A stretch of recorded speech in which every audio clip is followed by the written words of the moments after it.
here's some carrots we just harvested out of a 4x8 bed. So this is a lot of carrots here. So these carrots here have been sprayed off with a water hose outside.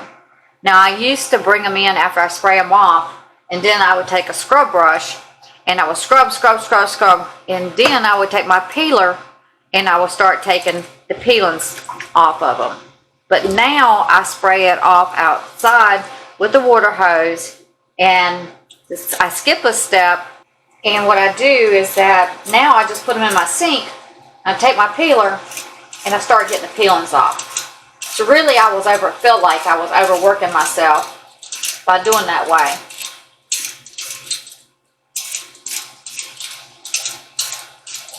It really is time consuming taking a scrubber and then scrub, try to get as much dirt off as you can, when you can just take your peeler and get all the dirt off.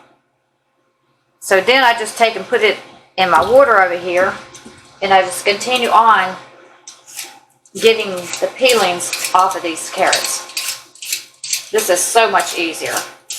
I just decided one day, you know what, why am I doing all this scrubbing when I'm going to turn around and take my peeler and do this.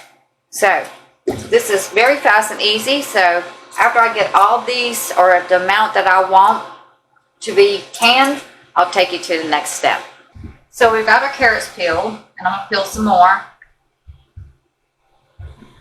But they look beautiful. I have some water over here. These have been peeled and then rinsed off. And then I got a bowl of water here. And then I just cut the ends off, and then we'll go on further. All this right here will go back to the 4x8 raised bed, so it decompose and go back into the soil for next year. So this is what our carrots looks like. They're nice and beautiful. They're clean. I cut my carrots in half because I'm going to be using this special little kitchen tool here. I've had it for about 13 years. I've had it longer now. I've had it 15 years. And so I've been using this a lot, especially at canning time. So that's why I cut my carrots in smaller sizes. Now, this is a root crop, so it's a little bit tougher. This does make some noise, but I can slice my carrots in no time. I can have all these carrots sliced in probably about maybe 10 minutes, if less. And this is what we're looking at in no time, and it's cracked right here because I've used it so much. But all the carrots are the same width, so it's perfect for canning. So now I'm going to go ahead and get the rest of these carrots sliced, and then when this fills up, I got a pot over here, I got water into it, and that's the way I like to do it because I don't want my carrots to dry out. I don't want them to turn. And so I just got my pot over here, and I'm going to continue slicing these carrots. Now you can get one of these like this, just about like this, on Amazon last time I looked. This is great for cucumbers when I want to do my cucumber slices all the same.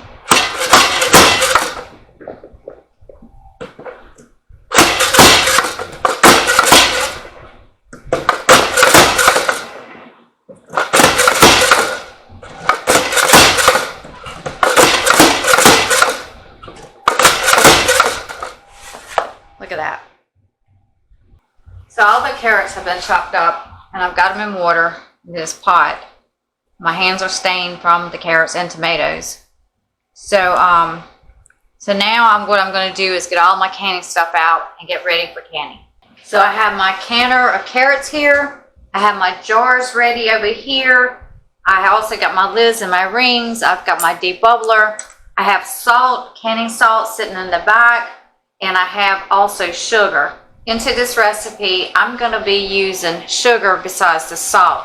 And the reason of that is because this is my third batch of carrots, and it's getting near summertime, and carrots have a tendency to not to be as sweet. So fall carrots are sweeter than, say, spring. I like my spring carrots. They're pretty good. But when the temperature starts heating up, then the carrots have a tendency to not to be as sweet. I have tasted these.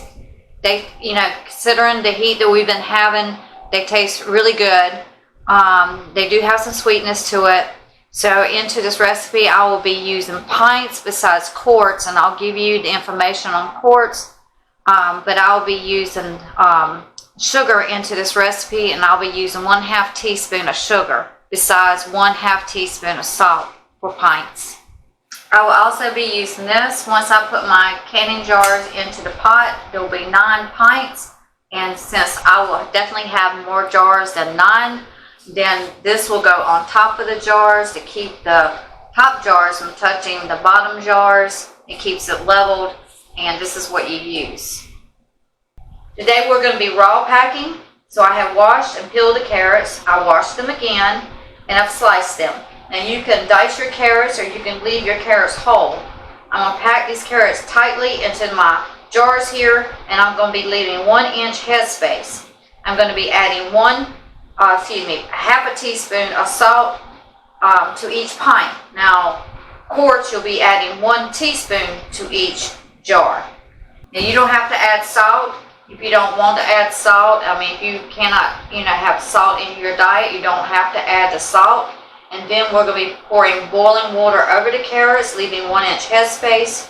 And then we're going to use our debubbler. We're going to remove the air bubbles, and then we're going to adjust the 2-piece caps, the lid and the ring, and then we're going to process the pints for 25 minutes. And if you're doing quarts, you're going to process them for 30 minutes at 10 pounds of pressure into my pressure canner. So let's get started. When I'm canning, I like to use this electric kettle here. It heats up my water really fast. It gets super hot, and this is the way I like to do it. Besides putting water onto the stove and heating it up, getting it really hot, and then allowing it, take something other and pour it into your jars. I think it's called ladle, into the jars. But besides doing that, I like to do it this way. That way, when I'm canning, I don't have to worry about running out of water. When I do need water, it doesn't take very long for the water to heat up. Okay, so we're just going to put our carrots into our jars.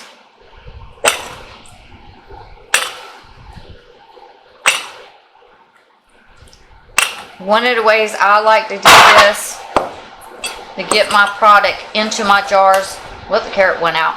To get my product into the jars is I like to shake it around, especially when you're dealing with like different sizes.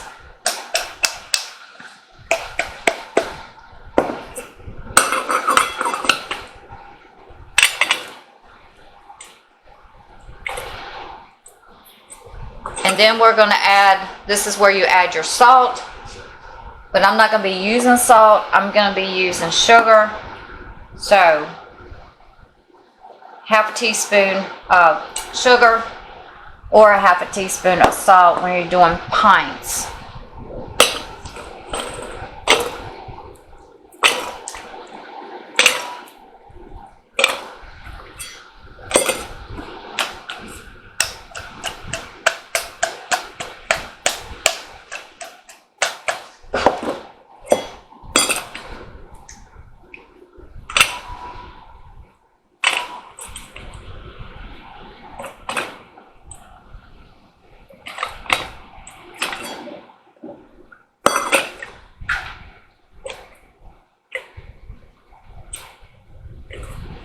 Okay, so now this is where we add our water.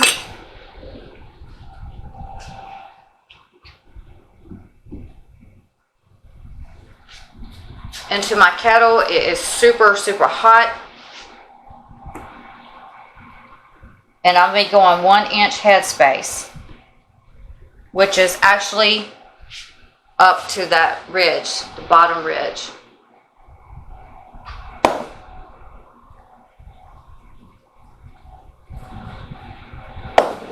I know this jar is hot.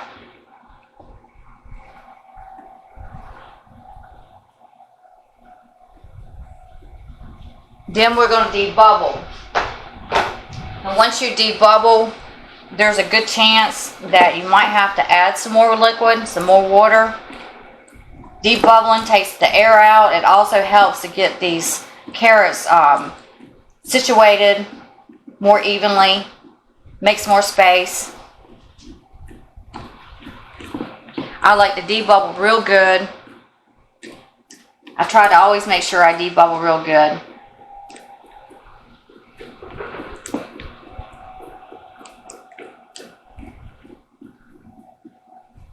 Then after this, then we're going to wipe our tops off. We're going to wipe this off, and you can use water and a paper towel. I like to use vinegar and a paper towel. What we're doing is we're going to make sure that there's no salt, no sugar, no food particles on top of this lid here. So now we'll just get our, get our vinegar. And we're going to wipe this top off right here. This jar is getting very, very hot. So you can heat your jars up, but with that kettle, it gets super hot, and my jars do heat up. And I've got my canner heating up, and so everything is going to be hot. So I always make sure that my water is hot on the inside of this canner here, which it is. It's actually about the same temperature as inside this jar. Now I can hold the lid up here because it's warm. It's, but it's not too hot for me to handle. So now what I'm going to do is continue filling these jars and put them into the canner. So another thing I like to do, I'll hand you this tip because I have a tendency to forget if I just don't do this step. And so before I fill my jars, I like to go ahead and put my salt, which is this is sugar, into my jars. And that way that step is already done. I'll go ahead and have all my jars filled up, which I'll need more jars than this. Then that way I don't forget. If I can't remember, say if I do it like put the carrots in and then I put the carrots in and then put the salt. If I put the salt first, then I can pick the jar up and look at the bottom and see the salt at the bottom or the sugar at the bottom. But especially the salt, sugar dissolves really quickly. So the modern cookbooks, canning books, say finger tight. My grandmother's cookbook that is USDA approved, as USDA, is from the USDA, says firmly tight. Everybody's strength is differently. So finger tight, you can have a lot of strength in your fingers, and so that's finger tighten. Okay?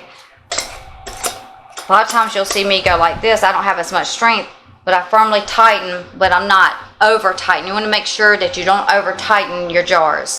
So if you don't have a kettle like I have, because it gets these jars really hot, you might want to stick your jars into some hot water to warm them up. My kettle gets my jars as hot as I would be taking them out of a pot.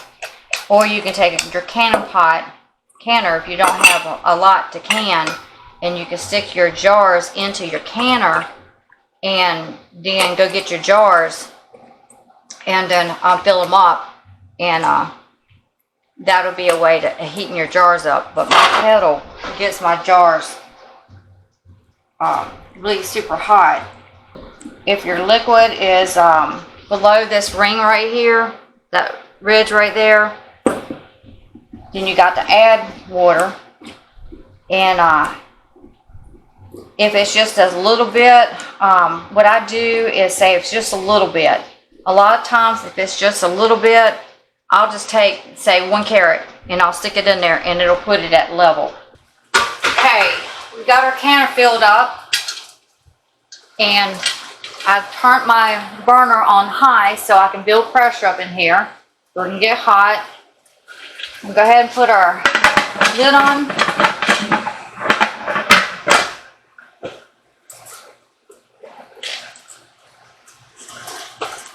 This is a Presto canner. I like to turn my gauge, make sure I can see it in any direction I'm in. And so we got it on high, our burner on high, and now we're going to wait for this to vent. We're going to wait for this to vent, and when this starts venting, venting means it's going to be blowing out steam. Once I see the steam start rolling out, then I'm going to turn my timer on for 10 minutes. I want this canner to vent for 10 minutes. Our canner is now venting.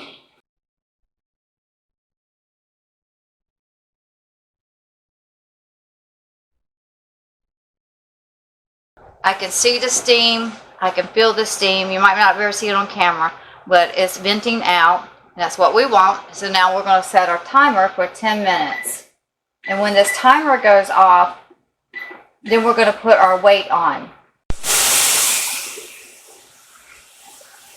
Okay, our timer has now gone off. And this is where we see all the steam coming up. And this is where we put our weight on. So now, so much moisture here. Now we're going to let this climb up to 10 pounds of pressure. We can see that it's climbing very fast.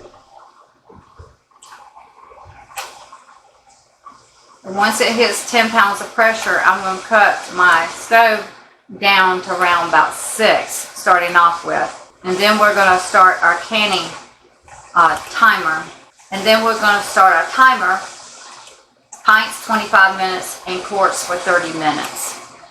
Okay, we are at 10 pounds of pressure. I'm going to cut this burner down to 6, and I'm going to set my timer for 25 minutes. And this is where we watch it very carefully with that temperature, that pressure gauge, whether it's going to rise or fall. This is very crucial to stand here and watch it. If the temperature rises up, I'll cut my burner down more and more as according to this pressure gauge right here. I'm going to keep it at 10 pounds of pressure. All right, we have reached our 25 minutes. We're going to turn our timer off. We're going to go over here. We're going to cut the burner off. And we're going to let it sit here till this 10 pounds of pressure goes down to 0. Then I'm going to let it sit there another 5 minutes. I'm going to make sure that before I take this weight off that it's not spewing out steam. If it is, put the weight back on and let it sit there. When this pressure has risen out of this canner pot here, there will not be any steam coming out. So our next step is just to take the lid off. When I take this lid off, the weight's off, I take the lid off. This little thing right here is popped down. I'll be sure that I turn the canner lid that way, away from my face, because there'll still be a lot of hot steam coming out. Once I take this lid off, then I will still let this canner sit here with no lid on it. Just let it sit here because the AC is rolling. And it's cooler out here where I'm at than in this canner right here. So we're going to let it sit there and let a lot of that heat escape, so that it won't shake these jars up too much with the cool air and the heat that's inside this canner. So in just a minute, when this canner reaches the 0, then we'll be taking the jars out. Okay, our pressure is down to 0. The canner's been sitting for about 5 minutes. There's no steam coming out. Now we're going to open this lid up. And this is also where it's supposed to be. And then it's very hot. We're going to turn it away from us. These are fizzing. This is why when I take this lid off, I just let it sit here. And I'm going to let it sit here probably 5 or 10 minutes, and then after that I'll take the jars out.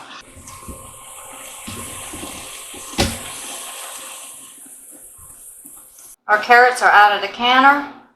And now that will be the end of this canning process. This is where you'll start to hear them make a ping, which means the jars are sealing.